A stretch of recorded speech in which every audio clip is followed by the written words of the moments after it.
My husband left for a business trip and disappeared for 2 years. But one day, an unknown woman called me. "Ma'am, I need to tell you something about your husband." Behind her stood a child. "Good day, dear listeners. It's Briella again. I'm glad you're here with me. Please like this video and listen to my story till the end, and let me know which city you're listening from. That way I can see how far my story has traveled." There are moments in life when you look back and realize the signs were always there. You just didn't want to see them. My name is Sarah Mitchell. In the spring of 2021, I was 34 years old, living in a craftsman house on a quiet street in Austin, Texas, with my husband of 7 years, Daniel. We had a golden retriever named Scout, a vegetable garden in the backyard that I kept meaning to tend properly, and a life that, from the outside, looked exactly the way a life was supposed to look. Daniel was a project manager for a mid-sized construction firm. He traveled for work. That was simply part of the deal. I'd known it when we married. 2, 3 trips a year, sometimes a week long, sometimes 2. I was a freelance interior designer with my own small client base, so I was used to working from home, used to the quiet. I told myself I liked the independence. Maybe I even believed it. We weren't a perfect couple.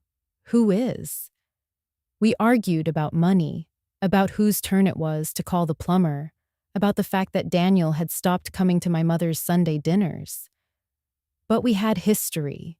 We had inside jokes and a shared language and a decade of accumulated ordinary moments. I thought that was enough to constitute a marriage. I thought that was, in fact, what a marriage was. In March of 2021, Daniel came home from a project in Denver, kissed me on the cheek, and told me the firm had landed a major infrastructure contract in Charlotte, North Carolina. It would take 18 months, maybe more. He'd be home on weekends when he could. He showed me the paperwork, or what I assumed was paperwork. I didn't look closely. Why would I? He left 2 weeks later with 2 suitcases and his laptop bag, and I stood in the driveway and waved until his car disappeared around the corner. The first few months were unremarkable. He called most evenings. We talked about Scout, about my clients, about the project timelines he described in the vague, technical shorthand of someone who assumes the other person isn't really listening. I ordered furniture for a client's lake house. I planted tomatoes that Scout immediately dug up. Life continued. Then, slowly, the calls started shortening. Not dramatically, nothing that would make you circle a date on a calendar. A 10-minute conversation became 7, then 5. "Crazy week," he'd say. "Early morning tomorrow." I accepted these explanations the way you accept mild weather, without much thought. By autumn, the weekends home had become irregular. October, 1 visit. November, none. The project hit a critical phase. December. He came for Christmas, stayed 4 days, seemed distracted in a way I couldn't name. He was physically present, but somehow elsewhere. His eyes moving to his phone with a frequency that I noticed, and then told myself I hadn't. I remember asking him, on the last night of that visit, if everything was all right between us. He looked at me with something I now recognize as rehearsed sincerity, and said, "Of course, Sarah, I'm just exhausted." He squeezed my hand. I believed him. January passed. February. By March of 2022, it had been 6 weeks since I'd heard his voice. His texts were brief. Slammed. Talk soon. Miss you. I sent longer messages that went unanswered for days. I called his office line. A woman told me Daniel was in the field. I left a message. He didn't return it. I told myself I was being paranoid. I told myself this was what long-distance marriages looked like. that I was simply unused to the silence. I took on more clients. I repainted the kitchen. I did what women do when something is wrong and they aren't ready to name it. I kept myself busy. And then, on a Tuesday afternoon in April 2023, my phone rang. I didn't recognize the number. A Charlotte area code. I almost let it go to voicemail. Is this Sarah Mitchell? The voice was low, careful. A woman's voice. Yes, I said. My name is Vanessa Kowalski. A pause. I need to tell you something about your husband. I remember the way the kitchen light looked at that moment. Pale and flat, the kind of light that makes everything look slightly wrong. I remember Scout lifting his head from his bed in the corner. I remember my own hand tightening around the phone. And I remember, over Vanessa's shoulder in the video call, she asked me to switch to 30 seconds later. A child. A boy. 4, maybe 5 years old. Dark-haired, with Daniel's jawline. I sat down very slowly in a kitchen chair. How long? I asked. My voice came out steadier than I had any right to expect. Vanessa looked at me across the screen, and her expression was not what I had expected. It was not triumphant. It was calculating. That, she said, is exactly what we need to discuss. I didn't sleep that night, or the night after. I sat at the kitchen table after the call ended, and I didn't move for a long time. Scout came and put his head in my lap, and I put my hand on him mechanically, and I stared at the wall where Daniel and I had hung a framed print from our honeymoon in Portugal. And I thought, how do you grieve something that isn't dead yet? How do you mourn a life you're still technically living? Vanessa had told me the basics, and she'd told them to me with the precision of someone who had been rehearsing. Daniel had been living with her in Charlotte for the past 21 months. Not in a hotel, not in corporate housing. In her apartment, in her life, at her dinner table every evening. The boy's name was Mason. He was 4.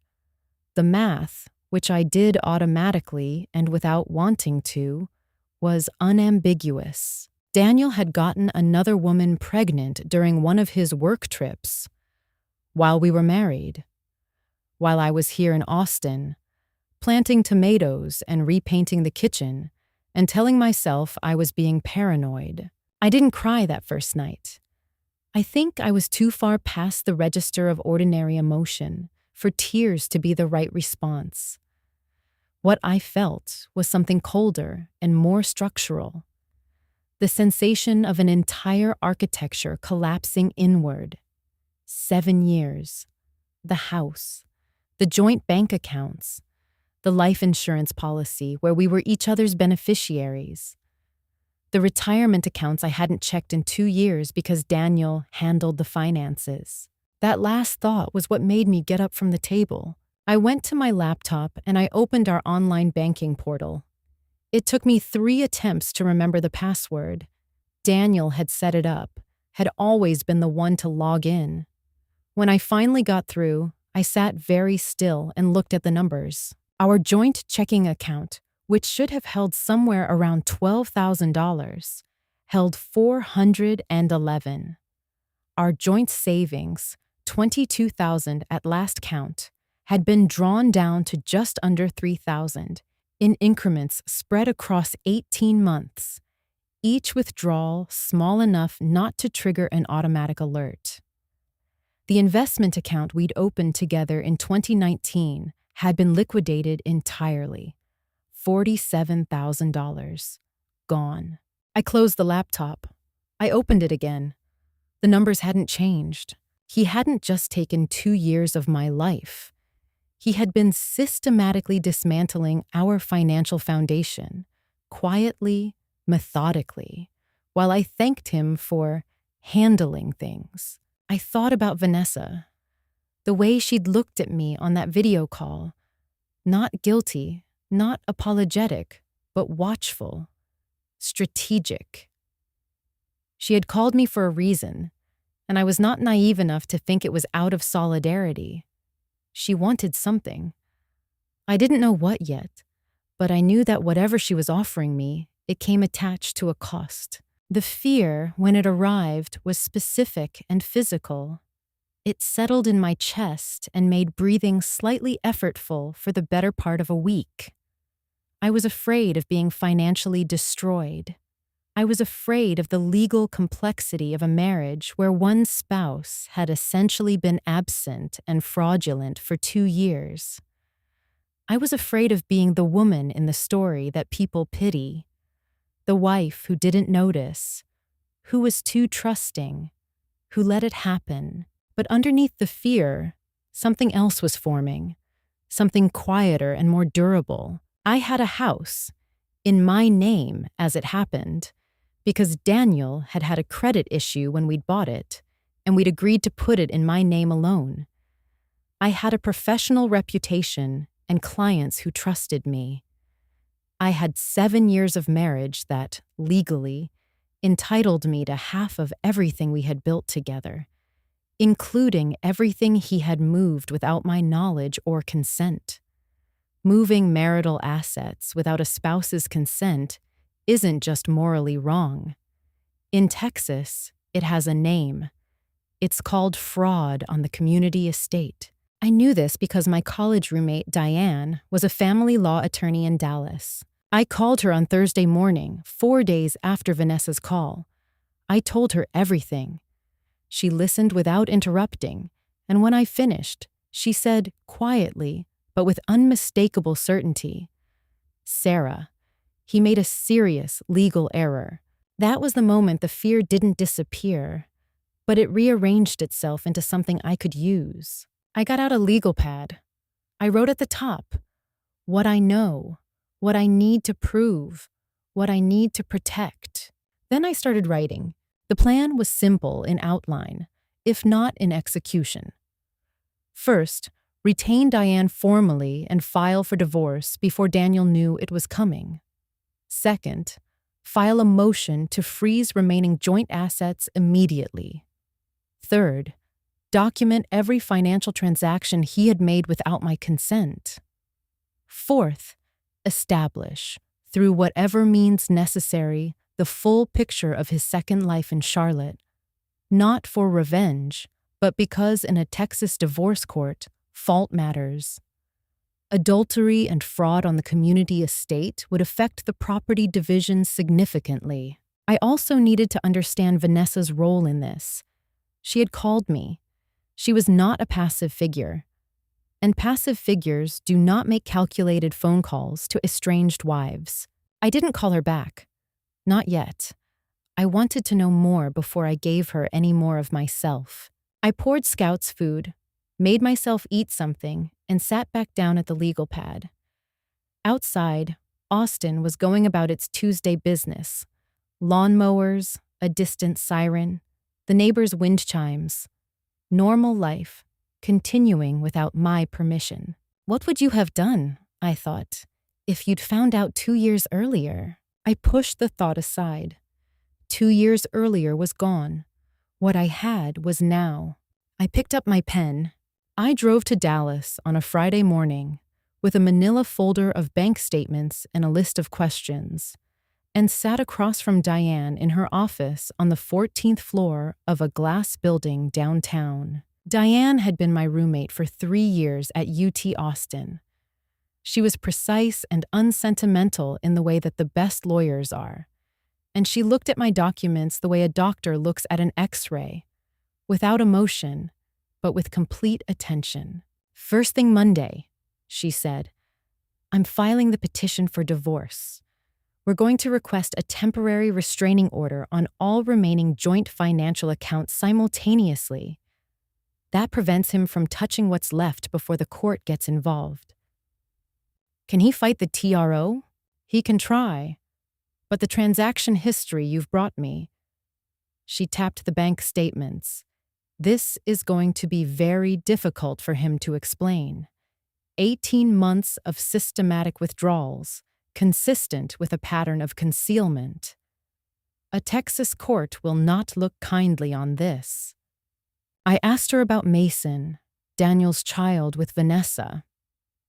She told me what I'd already suspected.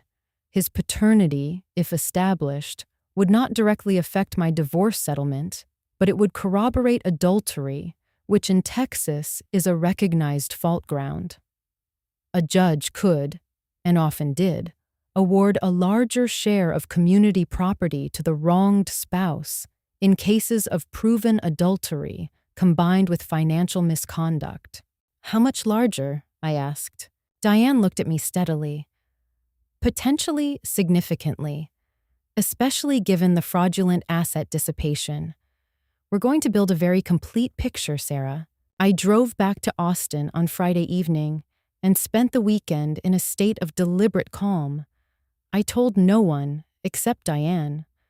I did not call Daniel. I went to a client meeting on Saturday morning, installed a wallpaper sample, discussed tile options, behaved like a person whose world had not ended. Because in one sense, it hadn't. It had simply revealed its actual shape. On Monday, Diane filed. I was at my drafting table when my phone buzzed with her text. Done. TRO granted. He'll be served within 48 hours. I set the phone face down and kept working. Daniel called me on Wednesday evening. I let it ring. He called again. Then he texted, "Sarah, I think we need to talk." Then, an hour later, "Please call me." The messages had the particular quality of someone who has just received an unexpected blow and is trying to assess the damage before deciding how to respond. I did not respond. What I was waiting for arrived 2 days later, via Diane, a private investigator's preliminary report compiled over the previous 72 hours using legal public record searches, social media archives, and confirmation from the process server, who had located Daniel at Vanessa's address in Charlotte. I sat at my kitchen table and read it carefully. Daniel Mitchell had been listed on Mason Kowalski's birth certificate. Father, Daniel A. Mitchell. The child had been born in November 2019. I did the arithmetic again, numbly. November 2019. We had celebrated our 5th wedding anniversary in October of that year. I had booked a weekend in San Antonio. We had eaten at a restaurant on the River Walk, and Daniel had given me a bracelet and told me he loved me. 1 month later, his son was born to another woman in Charlotte, North Carolina. I read that line 3 times. There was more. Vanessa Kowalski, 41 years old, worked as an office manager for a commercial real estate firm. She and Daniel had met, according to her own public social media history, which the investigator had archived before any potential deletion, in 2018 at a work function in Charlotte. Photos existed, dated, geotagged, unambiguous.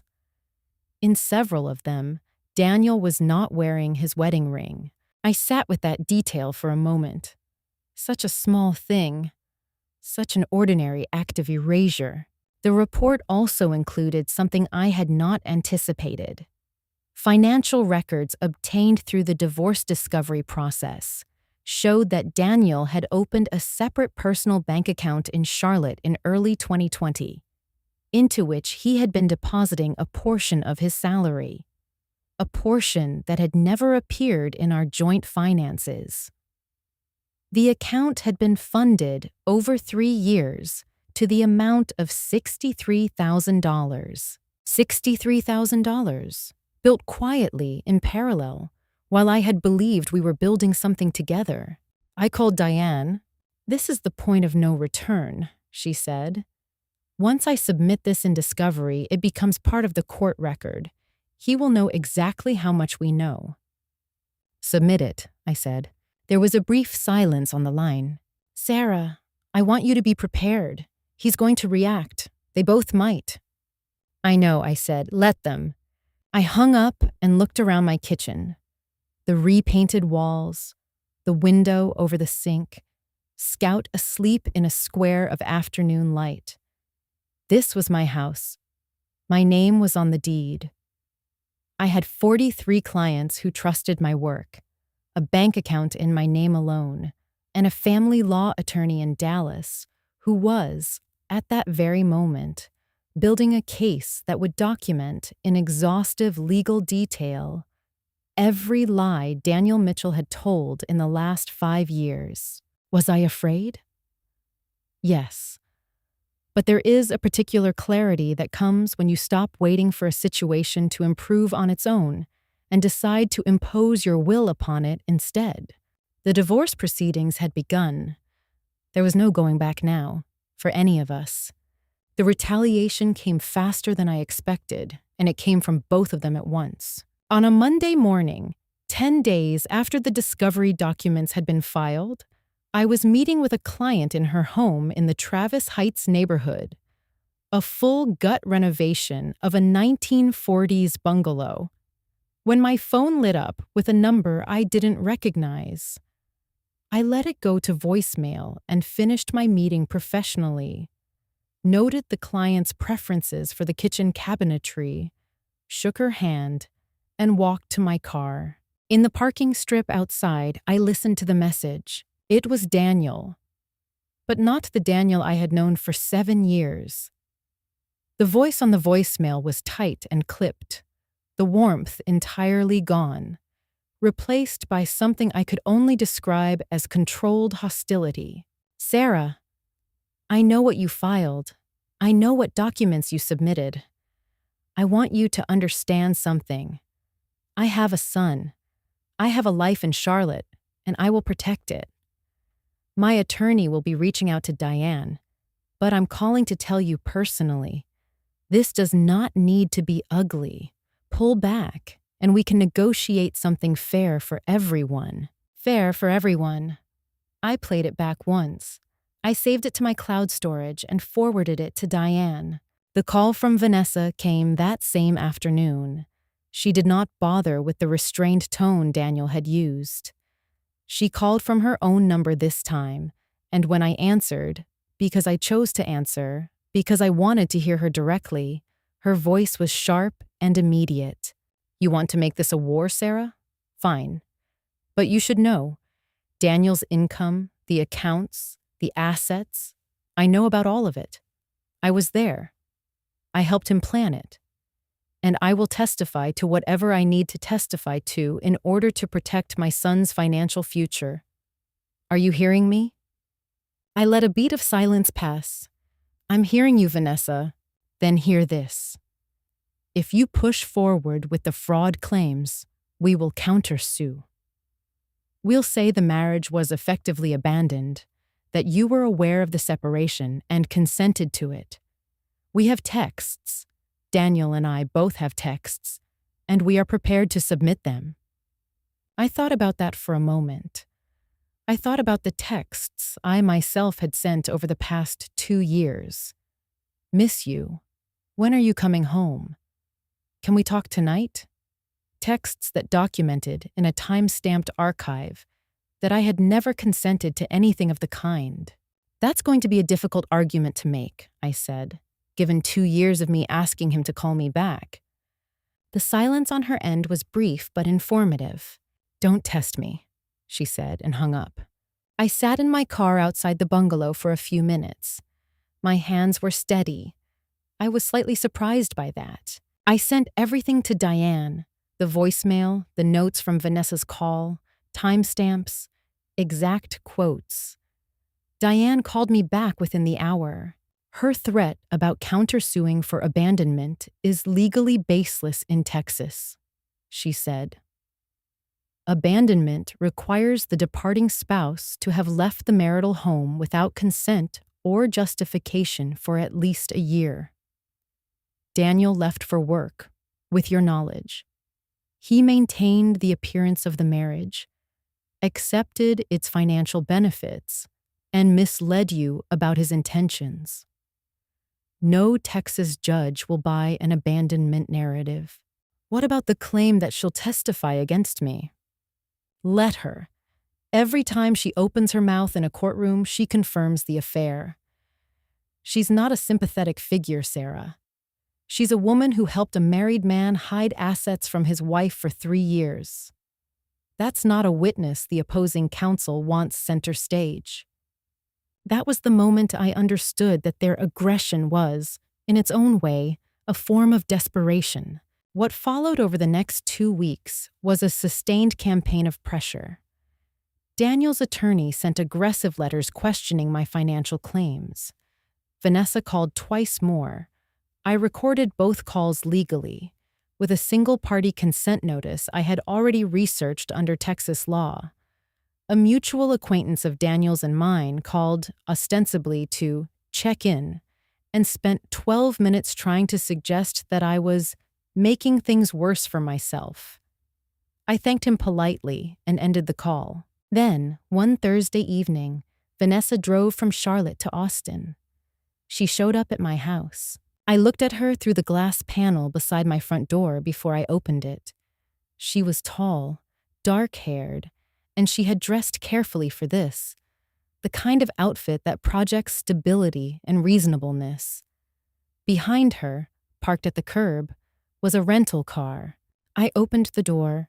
"This is not a conversation I'm having with you without my attorney present," I said. "I'm not here as an adversary," she said. Her voice was modulated now, the sharpness from the phone call replaced with something smoother.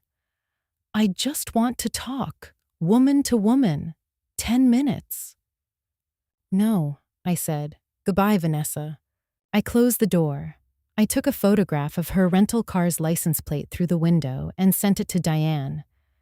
Then I sat on my couch and let Scout climb up next to me, which I normally didn't allow, and I stayed there until the rental car pulled away from the curb, woman to woman. As though shared gender was supposed to dissolve the fact that she had known from the beginning that Daniel was married. Diane filed a formal notice with the court, documenting the unannounced visit as potential witness intimidation. It went into the record. After that, they went quiet. For a little while, I took 4 days off. I drove to Port Aransas, checked into a small hotel 2 blocks from the beach, and did almost nothing. I walked on the sand in the mornings. I ate fish tacos. I turned my phone to Do Not Disturb and only checked it twice daily, at scheduled times, for messages from Diane. I slept 9 hours a night. I let myself be, for 4 days, just a woman at the beach, in the sun, breathing salt air, with no crisis to manage. I needed it. The body keeps score, as they say, and mine had been running on adrenaline for 6 weeks. When I drove back to Austin on a Sunday afternoon, I felt something I could only describe as readiness. Whatever was coming next, I was ready for it. 3 days after I returned from Port Aransas, a letter arrived. Not from Diane's office, not from a court, a personal letter, in a white envelope, with Daniel's handwriting on the front. I stood at the mailbox and looked at it for a moment before I brought it inside. The letter was 3 pages, handwritten, which I understood immediately as a strategic choice. Handwriting reads as intimate, as effortful, as sincere in a way that a typed document cannot. Daniel had always known how to calibrate his presentation. It was, I now understood, one of his most reliable skills. He wrote about Mason. He wrote, and this was carefully done, not as a man defending himself, but as a father describing a child he loved and felt responsible for. Dark-haired, energetic, already obsessed with building blocks and construction trucks. He included a photograph, which I set aside face down without studying it closely. He wrote that he had made catastrophic mistakes, and that he was not asking for forgiveness, only for a chance to resolve things without destroying everyone involved. Then at the end of the second page came the offer. He proposed a negotiated settlement, outside of court, without the fraud claims, without the fault findings. He would give me the house outright and a lump sum payment of $40,000. In exchange, I would drop the fraud on the community estate claims, agree not to contest the divorce, and sign a confidentiality agreement about the details of our separation. $40,000 and silence. I read it twice. Then I set it on the kitchen counter and made myself a cup of coffee. $40,000 against $63,000 in a hidden account, against 18 months of systematically drained joint savings, against 7 years of a life I had structured around a marriage that had been, in crucial ways, a fiction, against the retirement account, the investment account, the marital share of his pension benefits, the legal fees I had already incurred. He was offering me a fraction of what I was legally entitled to, wrapped in handwritten contrition, and he was hoping that my exhaustion, or my sentiment, or my desire to be done with all of it, would make the fraction look like generosity. Was I tempted? I want to be honest. For approximately 45 minutes that morning, I sat with the letter, and I felt the pull of it. Not because the offer was fair, it wasn't, but because part of me was tired. Part of me wanted to take something, close the door, and start over without the ongoing presence of courts and depositions and attorneys' fees in my life. But I had done the math with Diane. My actual legal entitlement, given the asset dissipation, the fraud claims, the adultery finding, was estimated between $120,000 and $150,000, plus the house, plus potentially a share of his future earnings during the period of the marriage. The $40,000 offer wasn't a settlement. It was a buyout of my silence, dressed in the language of remorse. I photographed the letter, sent it to Diane, and wrote on the legal pad, "Declined." The social texture of those weeks was something I hadn't fully anticipated. I had spent so long managing this quietly, telling almost no one, that I had somewhat isolated myself by default. I was not someone who broadcasted personal difficulty. I came from a family that valued composure, and I had, I think, internalized that composure sometimes too completely. But at a client dinner in early May, I found myself sitting next to a woman named Carmen Reyes, an architect I'd collaborated with on 2 projects. We'd always been professionally cordial. That evening, I don't fully know why, I told her. Not everything, but enough. She listened the way people listen when they recognize something. Then she told me that her own first marriage had ended under circumstances that had taught her, she said, that the cruelest lies are the ones told by omission over years. She gave me the name of a therapist she'd seen, and she said, "You don't have to do all of this alone, Sarah. You've been treating it like a solo project." She was right. I also, that same week, called my sister Ellen in Portland. Ellen and I had the kind of relationship that survives long gaps between contact because the underlying foundation is solid. I told her everything. She drove down from Portland the following weekend, slept on my couch for 4 nights, helped me reorganize my home office, cooked elaborate dinners, and reminded me, with her characteristic dry humor and complete absence of pity, that I was not defined by what Daniel had done. "You're defined by what you do now," she said one evening over pasta. "That's very motivational poster of you," I said. "I know," she said. "I've been saving it." I also called my mother, who, once she stopped being furious on my behalf, proved to be remarkably practical. She reminded me that my maternal grandmother had divorced my grandfather in 1974, at a time when divorce still carried real social stigma, and had proceeded to build a business, raise 2 children, and live to 89 entirely on her own terms. "The women in this family," my mother said, have always known when to cut their losses and when to fight. You're doing both, sweetheart. That's not a contradiction. That's wisdom. I started seeing Carmen's therapist, Dr. Annette Park, on Thursday afternoons. I won't say it fixed anything. Therapy doesn't fix things, in my experience. What it did was give me a weekly hour in which I was not managing, not strategizing, not maintaining composure for anyone's benefit. I talked. Dr. Park listened and reflected. Slowly, the cold knot in my chest that had been there since April began to loosen, slightly but perceptibly. And through all of it, the letter, the calls, the quiet weeks of waiting, Daniel and Vanessa watched. I knew they were watching, waiting for me to crack or capitulate or make a mistake. They were going to be waiting for a long time. In the first week of June, Vanessa called to suggest a meeting. The framing was careful. She said she wanted to talk as adults, without attorneys involved, about a path forward that works for everyone. She said she was in Austin.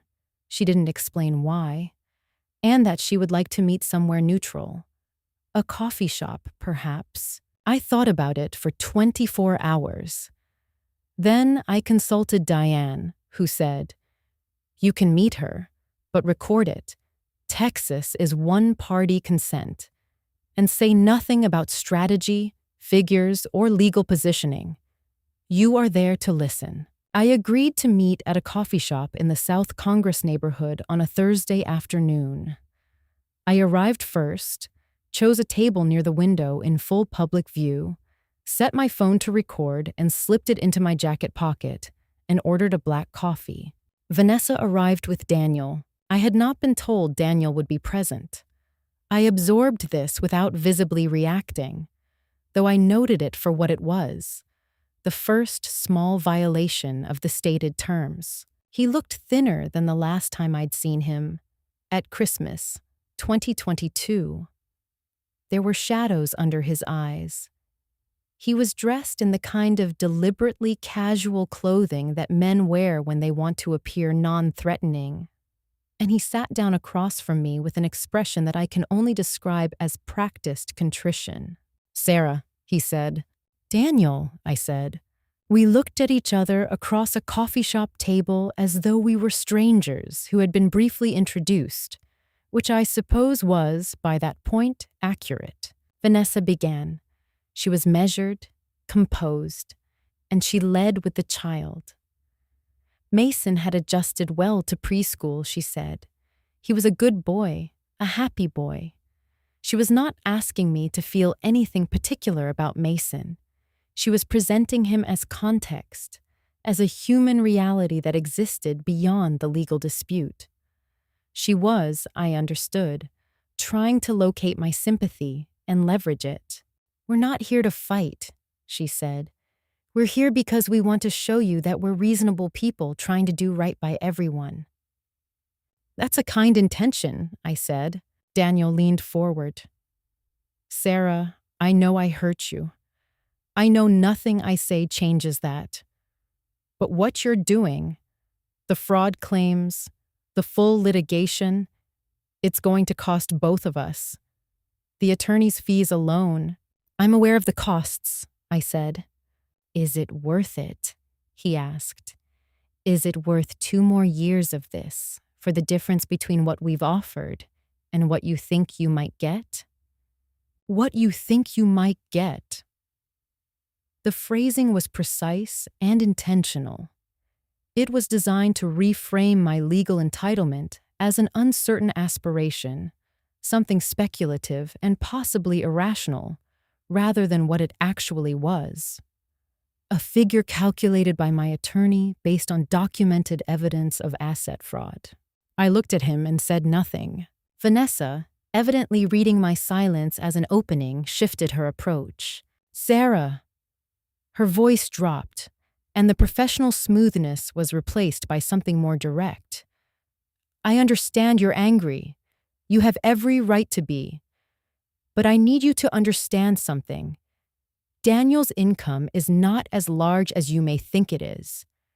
If you take this to full trial and win everything you're asking for, you will get a court judgment. But collecting on it will take years. He will appeal. He will restructure.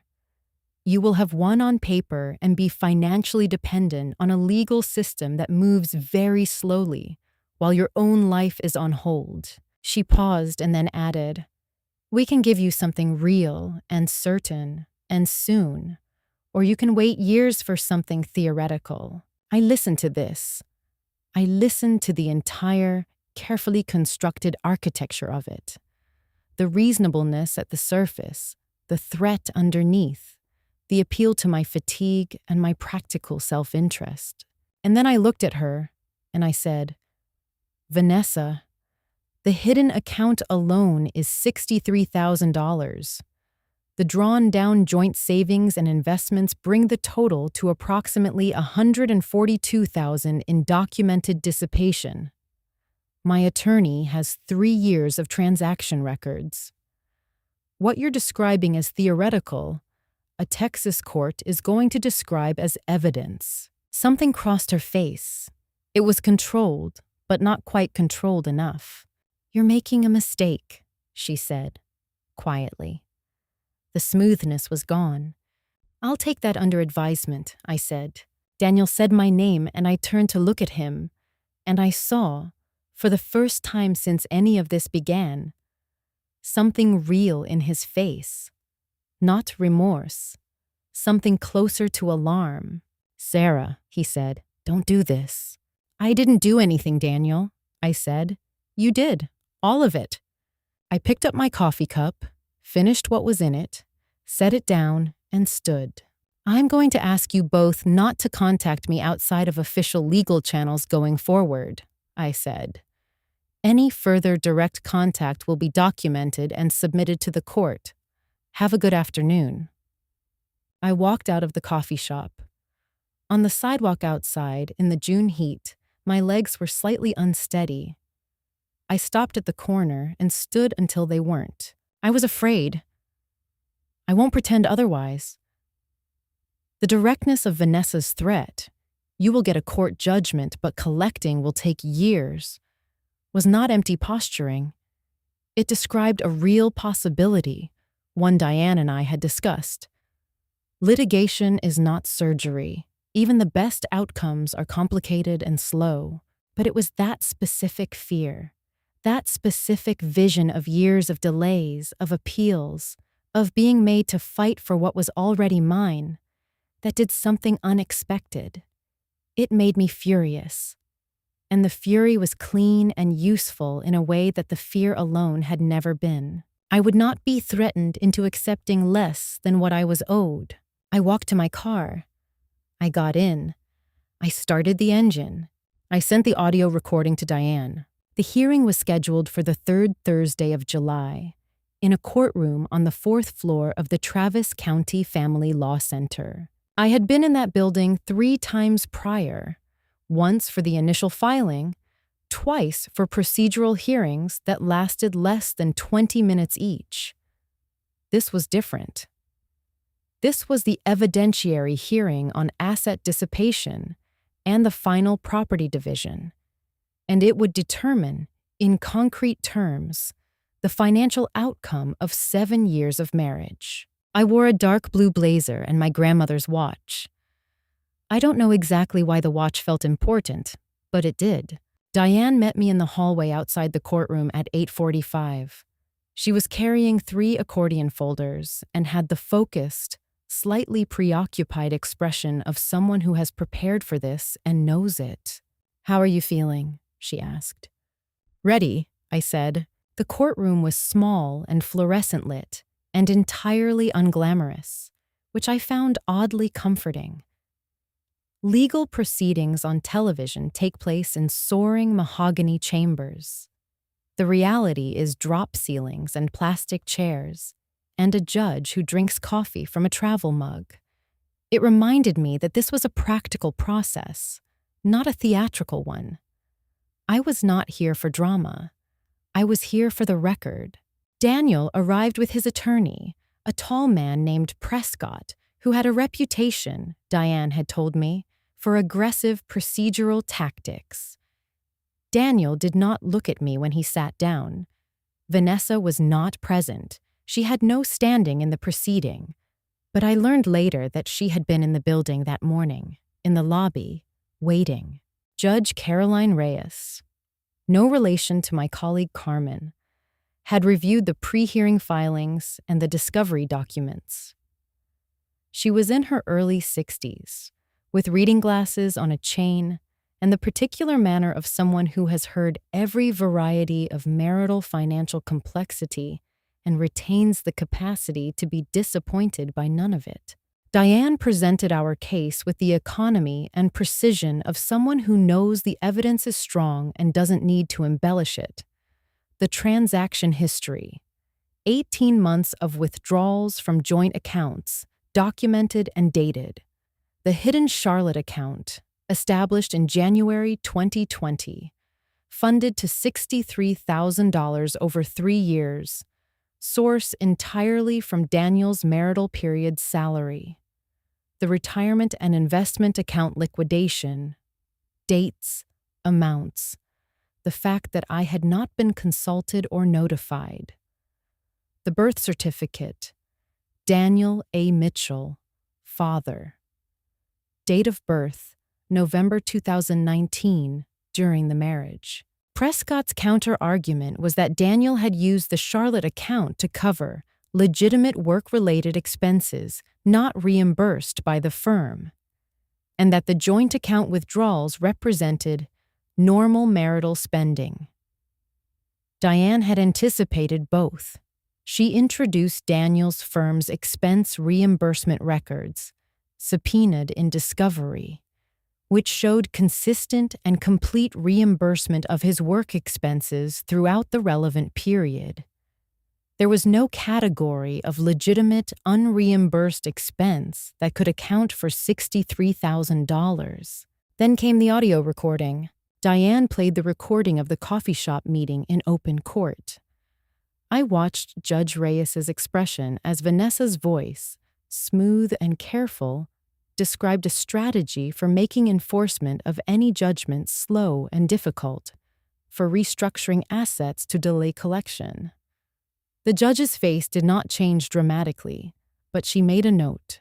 It was during the cross-examination of Daniel that things came apart for them. Prescott had coached him well for most of it. Daniel answered questions in a measured, regretful tone, taking partial responsibility while framing the financial decisions as poor judgment rather than deliberate concealment. But Diane is a skilled cross-examiner, and she had been building to a specific sequence. She produced a series of wire transfer confirmations, documents from the discovery that Prescott had apparently not emphasized in his preparation. The transfers showed that in the 6 months before Daniel had initially told me about the Charlotte project, he had made 3 significant payments from his personal account to a real estate agent in Charlotte for a down payment on a lease. Not a hotel reservation, not a corporate housing booking. A personal apartment lease, negotiated and partially funded months before he told me about the Charlotte project at all, which meant the Charlotte posting hadn't been a project he'd been assigned.